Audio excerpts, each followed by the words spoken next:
Some decisions change your life long before you realize they matter. At exactly 7:12 on a gray Tuesday morning, Sarah Mitchell opened her front door, expecting to find a package delivery, or perhaps a neighbor, with a simple question. Instead, a man in a charcoal suit stood quietly on her porch, holding a leather briefcase. The air smelled of wet pavement from the rain that had fallen overnight. Water dripped slowly from the edge of the roof behind him. He looked professional, calm, and completely out of place in the aging apartment complex where Sarah lived. "Miss Sarah Mitchell?" he asked. Sarah nodded cautiously. The man reached into his briefcase and removed a folder. "My name is Andrew Collins. I am an attorney. I am here regarding Robert Hale." Sarah stared at him. The name meant absolutely nothing. She searched her memory and found nothing familiar. No coworker, no neighbor, no relative, nothing. "I think you have the wrong person," she replied. The lawyer studied her face for a moment. "3 weeks ago, did you meet an older gentleman during a rainstorm?" Sarah felt a strange chill move through her chest. Images immediately surfaced.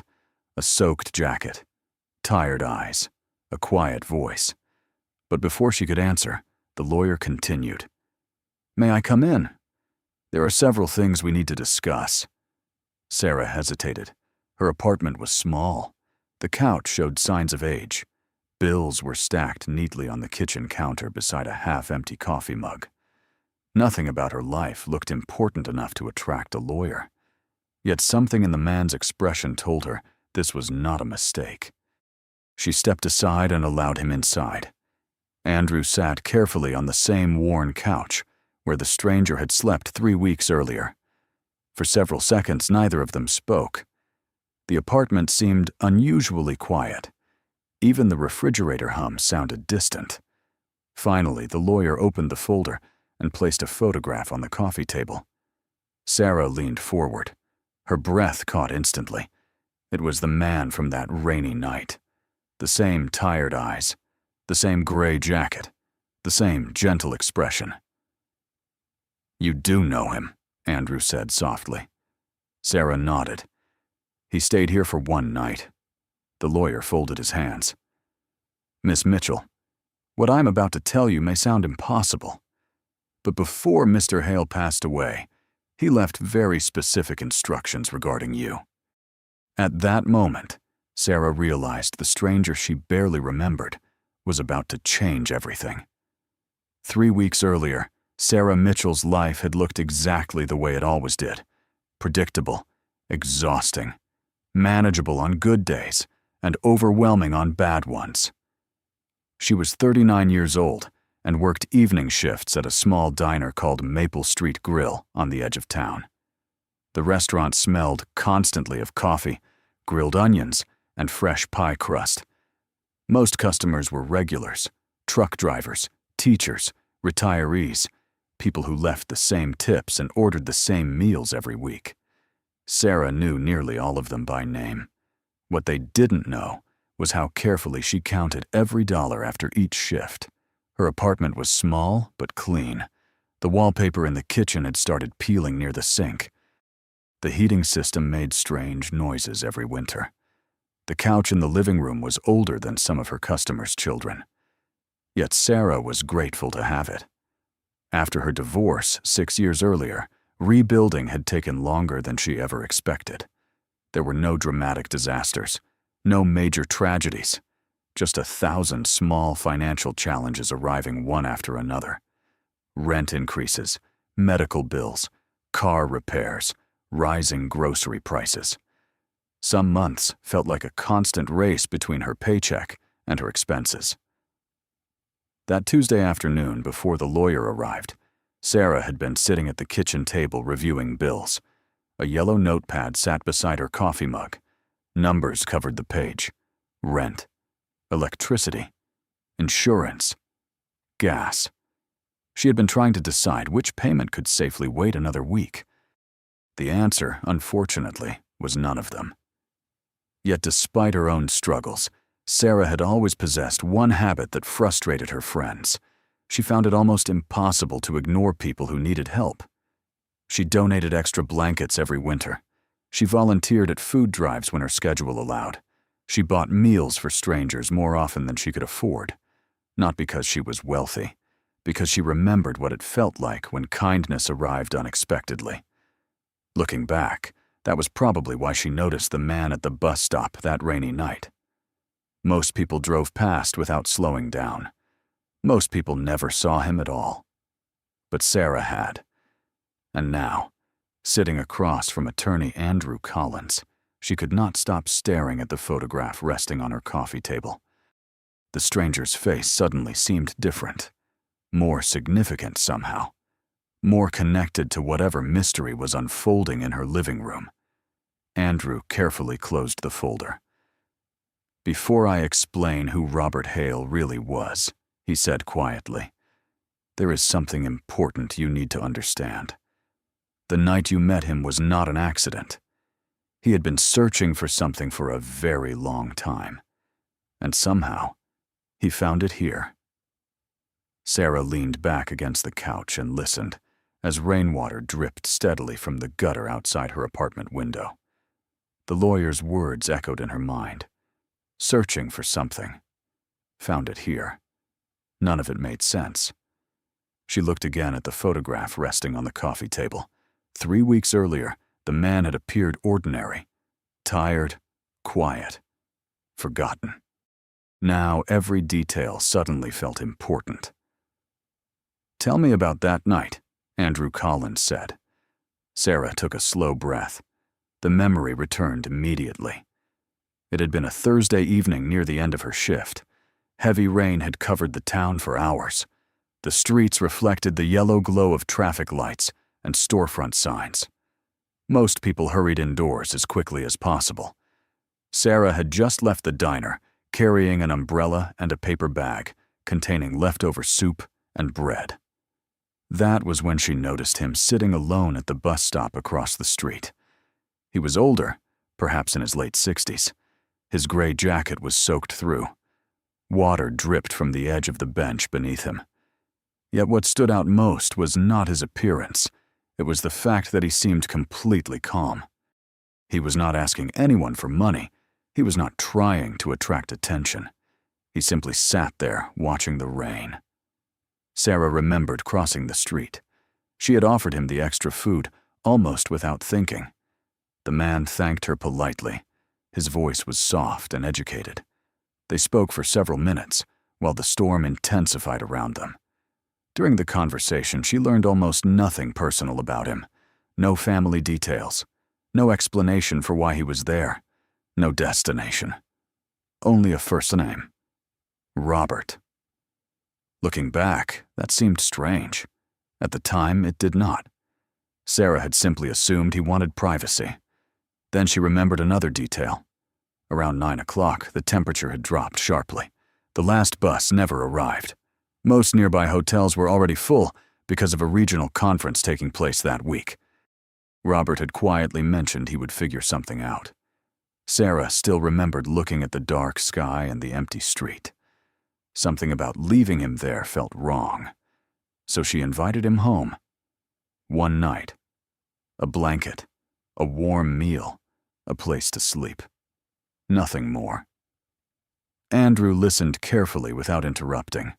When she finished, he nodded slowly. "That simple decision," he said, "is exactly why Robert spent his final days talking about you." Sarah stared at him in disbelief, because she still could not understand how a single act of kindness had somehow become part of a much larger story. The more Sarah thought about that evening, the more unusual details began to surface. At the time, they seemed insignificant. Now they felt like pieces of a puzzle she had never realized she was solving. She remembered bringing Robert into her apartment and apologizing for the clutter that was not really clutter at all. A few magazines sat on the coffee table. A folded blanket rested on the arm of the couch. The kitchen light flickered occasionally when the microwave was running. Robert had looked around quietly and smiled. Not the polite smile people use during introductions. It was warmer than that. Almost relieved. Sarah heated the leftover soup from the diner while rain tapped steadily against the living room window. The apartment filled with the smell of chicken broth and herbs. Robert thanked her 3 separate times before taking his first bite. That alone had surprised her. Most people accepted kindness quickly and moved on. Robert seemed genuinely grateful for every small thing. They talked for nearly 2 hours, mostly ordinary conversation. Favorite books, small towns, travel, life lessons. Yet whenever Sarah asked anything personal, Robert gently redirected the discussion. He never lied. He simply revealed very little. What stood out most was how carefully he listened. When Sarah mentioned her long shifts at the diner, he asked thoughtful questions. When she spoke about rebuilding her life after divorce, he listened without judgment. At one point, he noticed the stack of overdue bills on the kitchen counter. Sarah felt embarrassed and started moving them away. Robert stopped her. "You should never be embarrassed by honest effort," he said. "Most people have no idea how much courage ordinary life requires." The sentence stayed with her long after he left. Later that night, Sarah prepared the couch with clean sheets and an extra blanket. Before turning off the lights, she asked if he needed anything else. Robert looked around the small apartment once more. His eyes rested on family photographs, worn furniture, and the little collection of books beside the window. Then he shook his head. "No," he said softly. "I think I have everything I need tonight." The next morning, Sarah left for work before sunrise. Robert was already awake. He had folded the blanket neatly and cleaned the coffee mug he used. On the kitchen table sat a handwritten note. "Thank you for reminding me that kindness still exists." Sarah remembered smiling when she read it. She had placed the note in a drawer and forgotten about it. Now, sitting across from Andrew Collins, she watched the lawyer remove another document from the folder. "Miss Mitchell," he said carefully, "there is a reason Robert kept talking about that note. Because what happened after he left this apartment changed the final weeks of his life." Andrew opened the document slowly and slid it across the coffee table. Sarah recognized the handwriting immediately. It matched the note still sitting in her kitchen drawer. The paper contained only a few paragraphs, but Robert's words seemed to fill the entire room. According to the letter, the morning after leaving her apartment, he had traveled to a nearby city for a series of meetings he had postponed for months. For reasons Sarah still did not understand, that single night had changed his outlook completely. Andrew explained that Robert had spent years surrounded by advisors, executives, consultants, and people who seemed interested in his position. Yet during the final chapter of his life, he became increasingly concerned about a question that would not leave him alone. If nobody knew who he was, would anyone still care? Sarah listened in silence as the lawyer continued. Robert had intentionally traveled without assistance, drivers, or introductions. He wanted to observe people honestly. During those weeks, he encountered many strangers. Most ignored him. Some avoided him. Others treated him politely but kept their distance. Then he met Sarah. She had not asked what he owned. She had not asked for anything. She had not tried to impress him. She had simply seen a tired man sitting in the rain and offered help. The simplicity of that gesture stayed with him. Andrew paused and removed another sheet from the folder. It was a journal entry written only days before Robert passed away. Sarah read the words carefully. He described her apartment in surprising detail. The old couch, the smell of soup warming on the stove, the stack of bills beside the coffee mug, the worn blanket folded neatly over the armrest. Most of all, he wrote about the feeling of being welcomed without conditions. Sarah felt her throat tighten as she read. Nothing in her apartment had seemed special. In fact, she often worried it was not enough. Yet somehow, Robert had remembered every detail. "There is more," Andrew said quietly. He reached into the folder and removed a small sealed envelope. Sarah noticed her own name written across the front. The handwriting was unmistakable. Her hands trembled as she accepted it. "Robert instructed me to deliver that personally," Andrew explained. "He said everything begins with the letter." Sarah stared at the envelope for several seconds. Outside, a car passed through a puddle on the street below. The sound faded quickly. The apartment felt unusually still, because deep down, she already sensed that whatever was written inside that envelope was about to reveal why a man she barely knew had spent his final days thinking about her. Sarah carefully opened the envelope and unfolded the letter inside. The paper felt unusually heavy in her hands. For a moment, she simply stared at the handwriting before beginning to read. "Dear Sarah, if you are reading this, then Andrew has already explained more than I ever could in person. First, thank you. Not for the couch, not for the soup, not even for the shelter from the rain. Thank you for treating me like a human being when you had every reason to focus on your own struggles instead." Sarah paused. Her vision blurred slightly. She continued reading. Robert explained that 3 weeks before arriving in town, he had received news that forced him to reevaluate everything in his life. For decades, he had built companies, funded charities, attended conferences, and accumulated accomplishments that looked impressive on paper. Yet none of those things answered the question that had begun troubling him. Had he actually improved people's lives, or had people simply responded to his reputation? According to the letter, he spent his final weeks traveling quietly through several states, speaking to strangers who never knew his identity. Some interactions were pleasant, many were forgettable. Then came the rainy night outside the bus stop. Robert described watching Sarah cross the street, carrying a paper bag and an umbrella. He wrote that she looked tired after a long shift, yet she still stopped. He remembered how she offered food before asking questions, how she never demanded explanations, how she seemed more concerned about another person's comfort than her own convenience. Sarah lowered the letter briefly and looked around her apartment. The old couch sat exactly where it always had. The faded curtains moved slightly from the draft near the window. Nothing looked remarkable. Yet through Robert's eyes, those ordinary details had apparently mattered. She returned to the final page. There, the tone changed. Robert explained that after leaving her apartment, he had made several important decisions. He reorganized portions of his charitable foundation. He updated legal documents. He instructed Andrew Collins to locate Sarah if anything happened to him. Then came the final sentence. When someone shows kindness without expecting a reward, they reveal who they truly are. I spent years searching for that quality. I found it sitting in a small apartment with peeling wallpaper and a worn couch. Sarah's hands trembled. She slowly folded the letter and placed it back inside the envelope. Across from her, Andrew remained silent. Then he opened the briefcase once more and removed a second folder.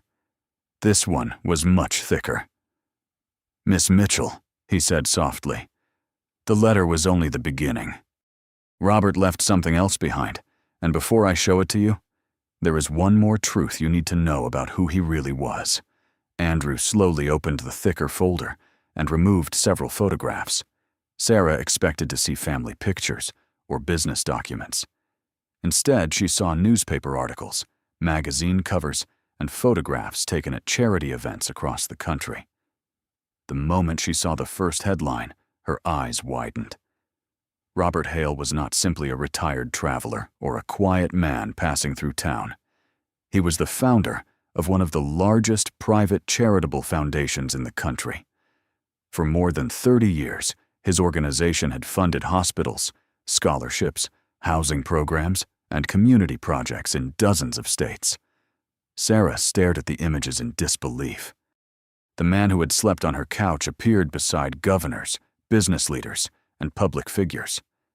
Another photograph showed him accepting a National Humanitarian Award. Yet the person in those photographs looked almost different from the man she remembered. The public version appeared confident and celebrated. The man who sat in her apartment had seemed tired, reflective, and surprisingly lonely. "Why would someone like that be sitting alone at a bus stop?" Sarah asked. Andrew nodded as though he had expected the question. He explained that after years of public recognition, Robert had become increasingly uncomfortable with being treated differently. Everywhere he went, people knew his name. Conversations changed the moment introductions were made. Opportunities appeared instantly. Doors opened before he reached them. Over time, he began wondering whether people saw him or simply saw his reputation. During his final months, he quietly stepped away from public appearances and traveled without announcing who he was. He wanted one honest answer before his life ended. Sarah looked down at the photographs again. The answer seemed impossible. Yet somehow, it had led him to her apartment. Andrew then handed her another document. This one contained a list of dates and handwritten notes. Sarah noticed her own name repeated several times. Robert had apparently spoken about her during meetings with attorneys, foundation directors, and advisors. One note stood out from all the others. She offered kindness before information. That is rarer than people realize. Sarah felt tears gathering in her eyes. She had spent years believing her life was ordinary, average, invisible. Yet this man had remembered details she barely remembered herself. Then Andrew closed the folder and looked directly at her. "There is one final instruction Robert left for me," he said quietly. "And once I tell you what it is, your life may never look the same again." Sarah sat motionless as Andrew reached into his briefcase one final time. The rain outside had stopped, leaving faint drops clinging to the apartment window. The room felt smaller than before, as though every new detail about Robert Hale was slowly filling the space around her. Andrew placed a sealed envelope and a thin packet of documents on the coffee table. "These are the final instructions Robert left concerning you," he said. Sarah looked at the papers but made no move to touch them. Part of her still expected someone to explain that a mistake had been made. She was a waitress living in a modest apartment. People like Robert Hale did not leave instructions involving people like her. Yet nothing about the morning felt like a mistake. Andrew opened the packet and carefully reviewed the first page. He explained that several weeks before his passing, Robert had updated portions of his charitable foundation. Most of the organization would continue operating exactly as planned. Scholarships would remain funded. Housing projects would continue. Community programs would stay active. However, Robert had also created a new initiative, one focused specifically on helping individuals facing temporary hardship regain stability and independence. The project would support housing assistance, job training, emergency transportation, and practical community aid. Sarah listened quietly. The mission sounded exactly like something Robert would have cared about. Then Andrew revealed the part she never expected. Robert had requested that Sarah be offered a position helping guide the new program. Not because she had experience running a foundation. Not because she held a business degree. But because he believed she understood the people the program was designed to serve. Sarah stared at him in disbelief. "I'm not qualified for something like that," she whispered. Andrew smiled gently. Robert anticipated that response. He left a note regarding it. He handed her another page. Sarah read the short message. "Experience can be taught. Compassion cannot. I spent my life funding solutions. You reminded me why they matter." Tears filled her eyes. For years, she had measured herself through overdue bills, long shifts, and daily struggles. Robert had seen something entirely different. Andrew then explained that the position included training, mentorship, and a salary, that would allow her to leave the diner if she chose. Sarah looked around the apartment one more time. The peeling wallpaper, the worn couch, the small kitchen where she had counted every dollar for years. Everything suddenly felt suspended between the life she knew and a future she could barely imagine. What she did not know yet was that accepting Robert's final request would soon uncover another secret he had never shared with anyone else. The weeks that followed felt unreal. Sarah accepted the position and began training with the foundation team. For the first time in years, she was no longer calculating whether she could afford groceries before payday or wondering how she would handle the next unexpected bill. Yet the greatest change was not financial. It was the growing realization that Robert had seen value in her long before she saw it in herself. As she learned more about the foundation's work, she also discovered the final secret Andrew had mentioned. Hidden among Robert's personal files was a private journal he had never intended for public release. With permission from the foundation board, Sarah was allowed to read portions of it. Night after night, she sat on the same worn couch, turning page after page. She learned about Robert's childhood, his early struggles, and the years he spent building organizations that helped millions of people. But one entry stood above all the others. It was written the day after he left her apartment. In it, Robert described arriving at the bus stop, feeling emotionally exhausted, despite a lifetime of accomplishments. He wrote that success had surrounded him with admiration, but often left him uncertain about sincerity. Then he described the woman who offered him soup, shelter, and conversation without knowing his name. According to the journal, that single evening restored something he believed he had lost: faith in ordinary goodness. Sarah closed the journal and cried quietly after reading those words. Months later, the new community initiative officially launched. Families received emergency assistance. Single parents found support. Workers facing temporary setbacks received practical help when they needed it most. During the opening ceremony, Sarah stood before a crowd much larger than any she had ever addressed. She spoke about kindness, dignity, and the importance of helping people before asking what they could offer in return. As she finished, her eyes drifted toward an empty chair placed in the front row in memory of Robert Hale. A gentle breeze moved through the outdoor pavilion.